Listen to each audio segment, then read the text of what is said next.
Thank you very much for staying with us. You're still watching Politics Tonight, digging beyond the headlines. And now to our interview with the guest of the day. I am joined by a member-elect of the House of Representatives from Idiato North and South Federal Constituency of Imo State, Ikenga Ugochinyere, for discussion on the 10th National Assembly leadership battle. Is also the spokesperson of the Coalition of United Political Parties, CUPP. Thank you very much for joining us, Honorable. So much. Let me start by congratulating you on your election into the House of Representatives. I know it wasn't an easy journey for you. How do you feel about this victory? Well, I feel that there's a lot of expectations from the people that I must deliver. So it's kind of mixed reaction because yes, we got victory, but the path to victory was soaked in blood and fire. And that is the part that pains me. Who survived what I call the onslaught of the Labour Party in the Southeast. How did you achieve this victory? Well, we got very close to the voters and we had one-on-one interaction. A period of 3 years, we tried to reach everybody in all the rural areas, in all the kindreds and community, women gathering, and so on and so forth. And then we had younger canvassers between the ages of 18 to 25 that took our message door to door. So we were able to reach over 28,000 people before election day, one-on-one. So, why was the Labour Party so strong in the Southeast? And was there any time you felt you could lose?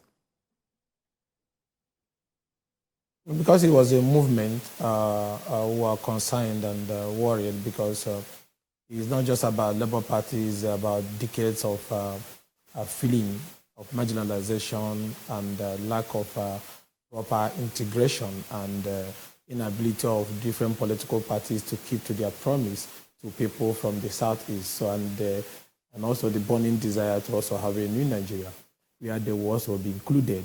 So they felt they have had enough of the regular promises that comes from regular political parties. Then they wanted a new direction, and they went that direction. All right. So, as the spokesperson of the Coalition of United Political Parties, that's CUPP, and now that you've won election into the federal parliament, will you give up that position? Yes. In the coming weeks, there will be general meeting of the steering committee, and I will likely be stepping down for my brother, Mike Adeboya, who is the second spokesperson. All right, then. So, as a lawmaker-elect, what should your constituents in Idiato expect from you? A lot. First of all, we have been cut off from the national grid. We have been in darkness for over 12, 13 years, most of the communities. Communities are now contributing money on their own to try to see how they can get electricity, and that have affected most of the small-scale industries that you used to have in Idato. Most of them are no longer operating because they don't have access to power. Then we'll have road problem and bridge problem. The major road linking us from Olu, connecting Olu to Idato, is no longer there. We'll have to go through a bush path, drive through a bush path for us to get to Ubele, Umuchima, Akoko, and Arondizok. So we don't even have access to good road, even from the Olu end and from the Oga end, where you don't have the road connecting us with Arondizog and Okigwe and so on and so forth. We have water problems, but more importantly, the pressing problem we have is insecurity challenges. The security challenges is so much because of the activities of non-government kidnappers and the clashes between the some of the headers also. So that has made people not to feel safe. Most of the businesses around those areas have closed. Most people have relocated from Idato to neighboring city centers because of lack of, so will I even say, total collapse of security in those areas, especially the Ndimoko end and the Iheme end, going towards Okigwe, and Onimo is very, very bad. All right, so moving from activism to active politics, how challenging has it been for you? Well, the switch is a bit challenging because at times people expect you to just fight. They expect you to oppose. It doesn't matter how good what is on the table is, they just want you to continue to fight. But I have a huge responsibility because I represent over 250,000 people. And these people expect me to bring home dividends of effective representation and also to be able to make laws that will help in making lives better for them. So I have to draw a line. It's just a thin line between what I used to do as an individual and what I'm going to be doing now as a representative of a people. But that doesn't take away the fact that the primary responsibility of a lawmaker, which is to make law and ensure checks and balances and oversight, also part of the things that is even close to being an activist. You have to stand on the right thing. You have to ensure that government runs in accordance with set down rules. Fantastic. So let's move to the tussle for the principal positions in the incumbent 10th National Assembly. How will you describe the race so far? Well, it's been a bit filled with, I don't know how to put it, but kind of challenging. But now everything is getting to be stable now. At the initial stage, when the ruling party came up with a zoning formula, there was argument back and forth. But along the line, most members of the ruling party, especially in the House of Rep, has been able to fall in line with the decision of their party. But it's important you understand that we are not supporting this because the ruling party said so. We are supporting it because of the character and the competence of the candidates that were brought forward. All right, but Honorable Kenga, why do you think this race is generating so much heat? Well, it is because there are people who find it difficult to face reality and stand on the path of truth. The reason why there was some tension was about the zoning formula. But here now, if you say the zoning formula that the ruling party, your party put on the table is not good, the question I will ask you, what is your alternative? Because most people don't want to say the thing the way it is. What some people are doing, which is what is creating this tension, is that you want a race that at the end of the day on June 13, you will have a Muslim president, you will have a Muslim vice president, you will have a Muslim Senate president, you will have a Muslim speaker, you will have a Muslim CJN. And that is not what our nation founding fathers must have envisaged. Inclusiveness and bringing everybody on board is very, very important so that we can achieve stability upon which government can effectively function. And I said, okay, for instance, these positions, both the speaker and the Senate president, have been in the North for 16 good years. And then the party said the position should go to South-South, which has never had it for 24 years since our return to democracy in 1999. And I said, the only condition upon which this agitation by these few can be genuine is that you say, okay, I don't agree with what the ruling party said. Let's go to Southeast and take, or let's go to South-South. You can put the speaker in South-South, or you put the Senate president in South-South, or put it in Southeast, the other candidate. But they said no. They want particular candidates from the North to take this position. Then I said, where is your sense of national cohesion and unity? Don't you want other people to be included?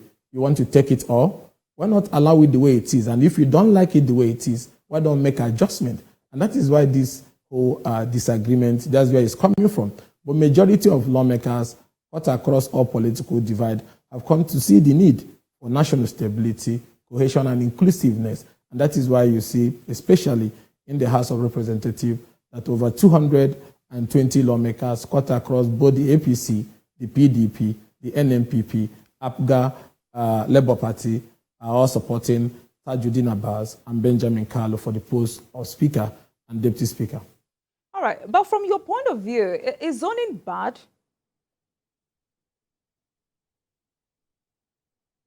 Come again. I'm asking you, is zoning bad? No, how can zoning be bad? Zoning offers inclusion. Zoning offers stability. And that is why I said that the founding fathers included it even in the Constitution for federal character, equality, so that everybody will effectively have a seat on the table. There is nothing wrong with that. So that's why I said, even if you don't agree with the zoning formula, what you can do is to bring something that is better than what has been put on the table. But now you want to turn it upside down. You now make it look like there are people that are more superior than others. All of us are equal partners in the Nigerian project. We may not agree with the APC in most of the things they do, but on this particular one that the opposition is not contesting, we said, from what you have done in-house, we have looked at it, especially also in the House of Representatives, and we're okay with it. And we told our brothers who have issues with it that if you say you don't like it, okay, take somebody from Southeast as Senate President or Speaker, or take somebody from South as Senate President or Speaker.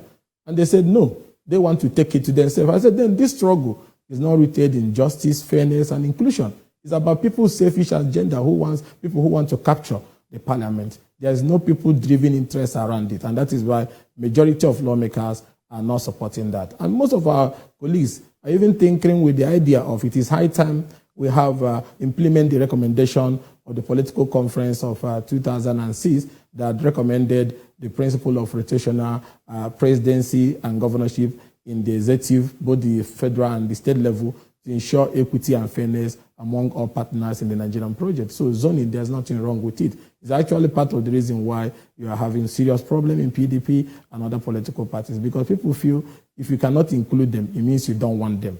And it's high time we start respecting the feeling of others, that for Nigeria to work, all of us must accept each other and work together for Nigeria to move forward. All right. So, I mean, this decision of APC to nominate candidates for the 10th National Assembly positions is generating reactions such that some aspirants have refused to drop their bids. How are the opposition parties reacting to this? Well, for the first time, unlike what we had in 2015, where the opposition was actually involved and negotiated a deal that saw the opposition bringing on board the deputy Senate president, while the ruling party brought the Senate president. That was Saraki and Ekweremadu, because the numbers was not, the ruling party didn't have the numbers to do it alone. In this case, it's not happening. Even though we have slight, when we put PDP, NMPP, APGA, Labour together, the number is huge. But they decided, for whatever reason, that they are not putting a candidate forward, that they are going to choose from what you have in the APC. So as long as the opposition is concerned, majority of the opposition members have already signed up for Tajuddin Abbas and Benjamin Kalu speakership and deputy speakership already.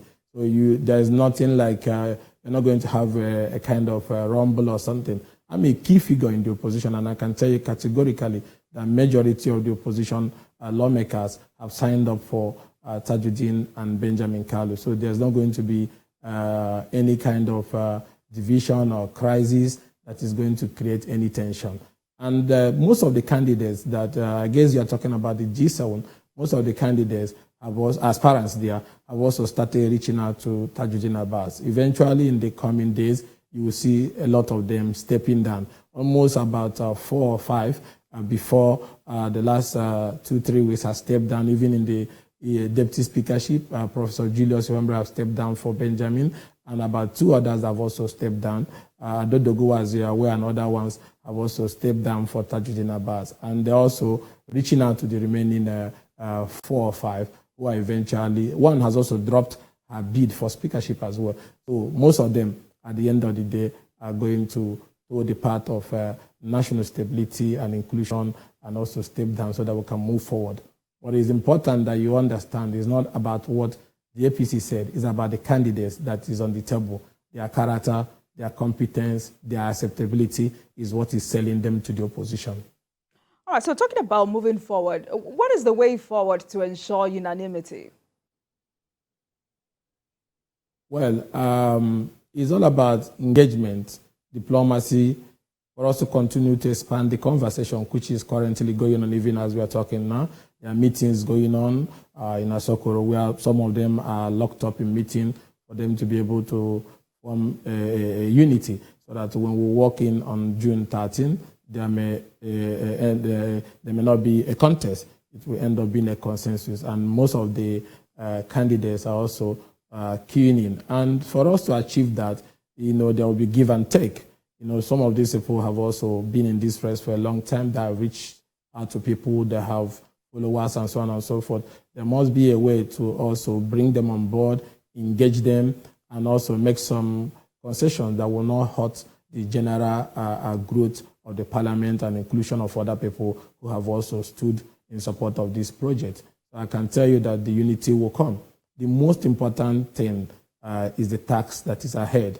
You know how the country is drifting towards division, crisis, economic confusions, and so on and so forth. The rate of poverty is growing.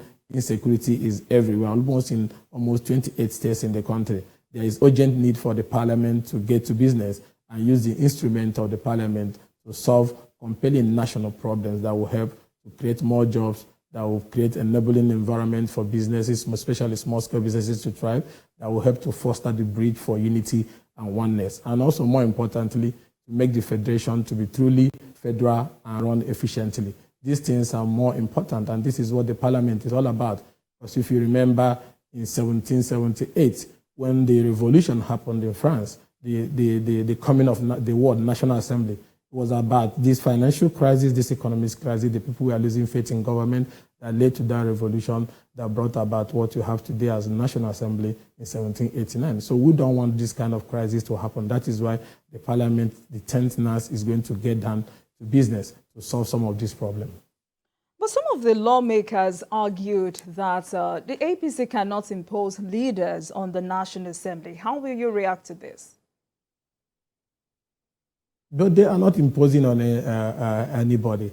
In the first place, the APC, they are the one bringing the candidates. We are not fielding, especially we in the opposition, are not fielding any candidate, whether as deputy, as a speaker. And then they presented Benjamin for deputy speaker and projected Tajuddin Abbas for speakership. And then we as opposition lawmakers have looked at the credentials of all the people who are running for speakership. There's no imposition here. I have one vote. My colleagues all have one vote. We are adults. Nobody can force us to do what we don't like. The reason is that why Tajuddin, why are we accepting this? We said, here you have a classroom teacher. You have a lecturer that was a pioneer head of banking and finance in New Bamali Polytechnic in Zaria and head of banking and finance in Kaduna State Polytechnic.